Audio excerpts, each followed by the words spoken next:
They mocked her for leaving everything behind, but her secret forest village outlasted them all. Once Lena Marlowe had been a respected urban architect, a designer of skylines, a lover of lights and movement. But as the city grew louder, meaner, more brittle with each passing year, Lena felt a different kind of calling. Every warning about the future, climate unraveling, food riots, the ceaseless grind, felt like a thread pulling her away from glass towers and pavement. So she vanished. Friends and colleagues scoffed at her melodramatic emails. Her family, used to Lena's stubbornness, shook their heads and called it a phase. But Lena didn't care. She emptied her accounts, loaded her truck with tools, books, and seeds, and drove north until the roads dissolved into rutted tracks beneath ancient trees. There, where the sunlight danced in green shadows and the only noise was birdsong, she set out to begin again. Life in the forest was harder and more magical than Lena ever dreamed. She learned to read the language of the land. How birch bark could be shelter, how old stones could be oven and anchor, how the river could be both highway and lifeline. She built her first hut beside a spring, then a smokehouse, a tool shed, a tiny library inside a hollowed log. At first, loneliness was her greatest challenge. Nights were long, and the wind carried memories. But as seasons passed, Lena grew stronger. She welcomed the company of owls and foxes, mapped secret meadows and planted saplings for fruit and shade. Slowly, carefully, she began to write letters, coded and hand-delivered to a handful of kindred spirits from her old life.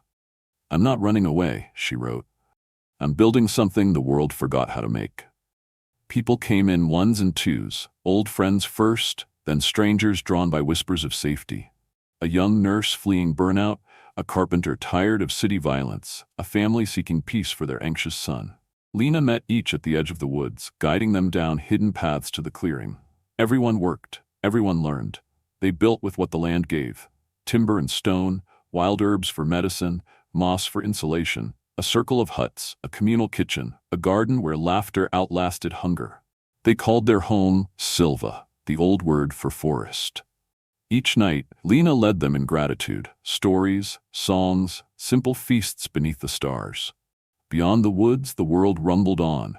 News of unrest and disaster drifted in like distant thunder. But in Silva, a new way of life was taking root. Silva's growth was slow and patient, like the forest itself.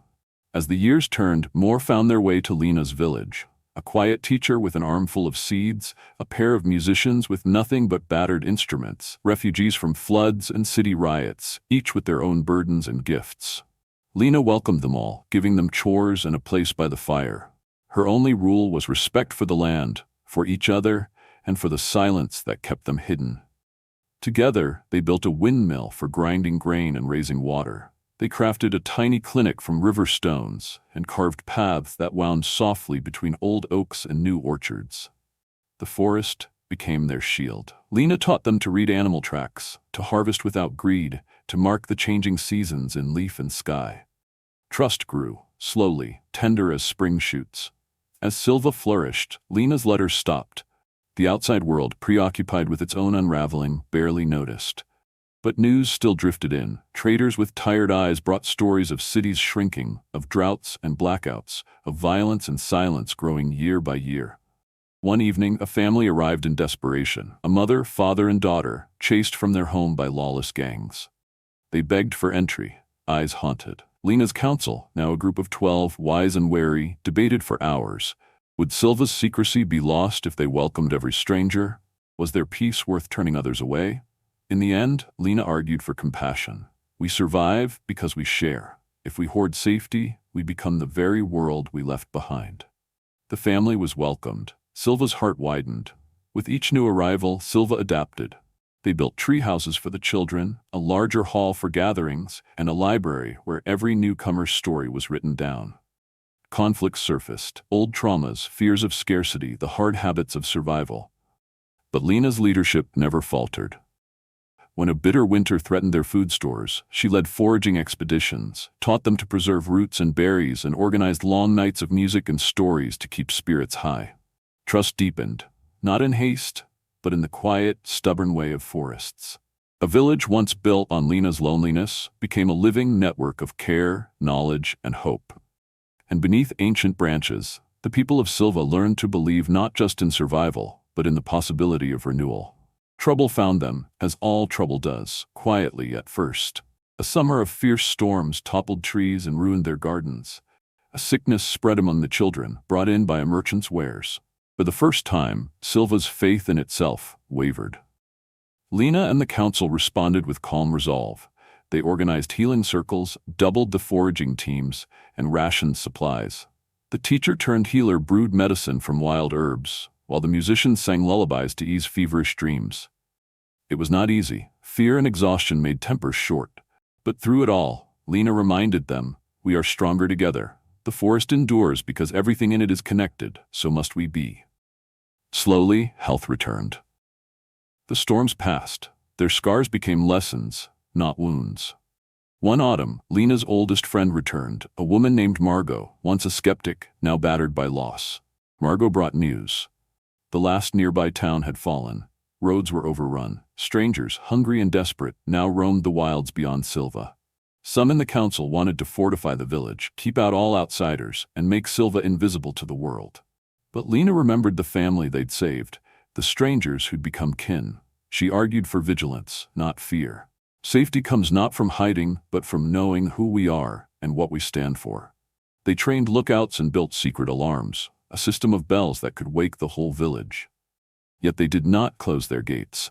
Instead, they listened to the forest, trusting in its shelter and their shared wisdom. Then the greatest test arrived. A wandering band, armed and desperate, found Silva's boundary. They demanded food and shelter. When denied, they threatened fire. Lena faced them at dawn, standing alone between Silva and destruction. She spoke quietly. You can take by force, but the forest gives nothing to those who come as thieves. Join us as family and you will eat. Attack us and you will find nothing but ash. Her calm was unshakable. Margot and the council stood behind her. After tense hours, some in the band, drawn by the children's laughter and the smell of baking bread, lowered their weapons. A choice was offered: stay in peace and work, or leave in search of easier prey. Half left. The others, hungry and hollow, stayed and in time found belonging in Silva's ways. The crisis passed. Silva endured, weathered, wiser, but still united. Years passed. Silva thrived, rooted deeper into the ancient forest. Children born among the trees knew nothing of city lights or distant wars. Their stories were of wild strawberries, deer tracks, and the miracle of clean water rising from a mossy spring. Lena, now with silver in her hair, watched with pride as the village she started grew beyond her plans. The council rotated new members each season. The library swelled with handwritten tales, recipes, and lessons learned from hardship. Yet Lena sensed change on the wind. Messengers arrived with word of distant green shoots, places where rivers ran clean again, where fields were planted in ruined valleys. Some in Silva dreamed of venturing out, bringing hope to other remnants of humanity. The council gathered. Lena listened, weighing the call to shelter with the hope of renewal. Margot, ever Lena's confidant, urged boldness. We cannot hoard peace and wisdom.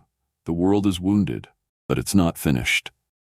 A plan took shape, scouting parties to nearby forests, sharing seeds and skills with distant settlements, welcoming teachers and healers from outside.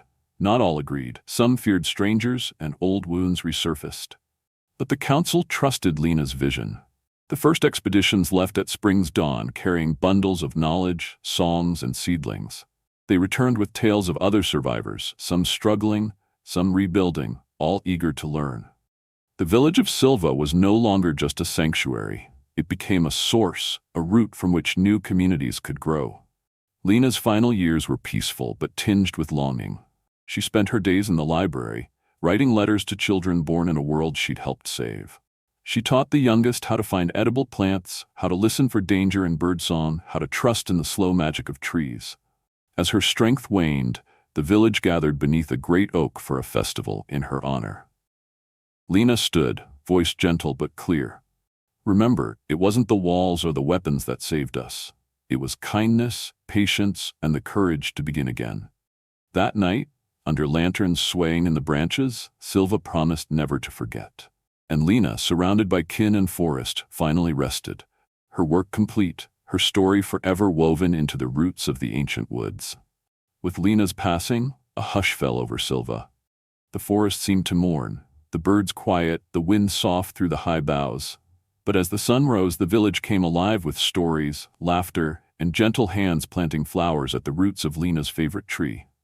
The council declared a new tradition. Each year on the day of Lena's departure, Silva would host a festival of remembrance and renewal. Villagers would tell stories of kindness, plant new saplings, and welcome travelers seeking refuge.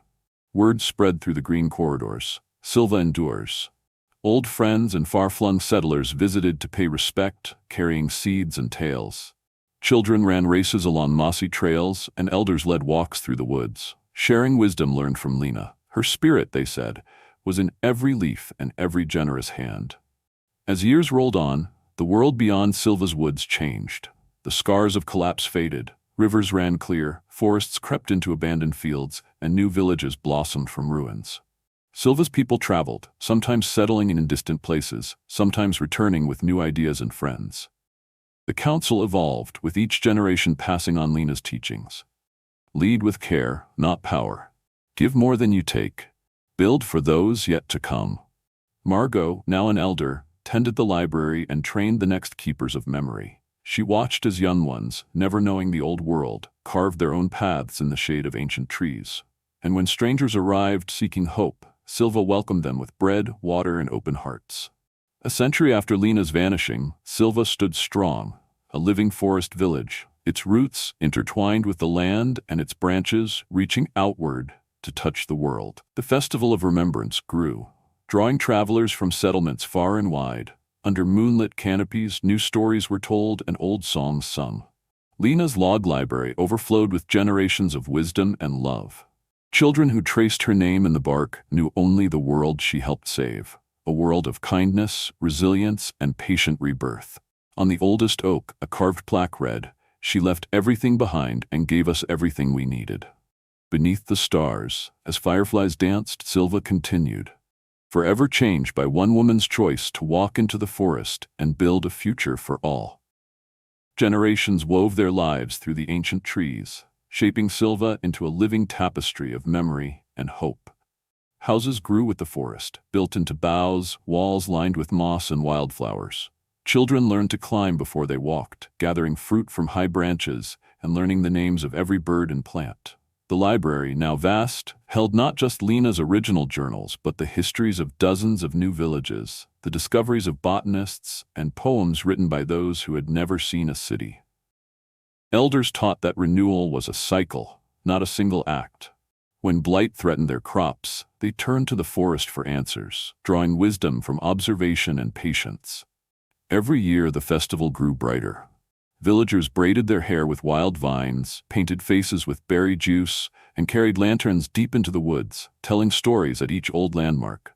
The spring where Lena built her first shelter, the hollow log library, the tallest pine where the lookout platform stood. The boundaries of Silva stretched wider, as distant settlements sent messengers to learn the old ways, carrying home not just seeds but ideas, how to build, how to listen, how to endure together. A time came when the outside world, reborn and curious, reached for Silva with new eyes. Young explorers arrived, scholars and dreamers, eager to understand the forest's secrets. They were met with hospitality, guided by Margot's grandchildren and the council's latest leaders.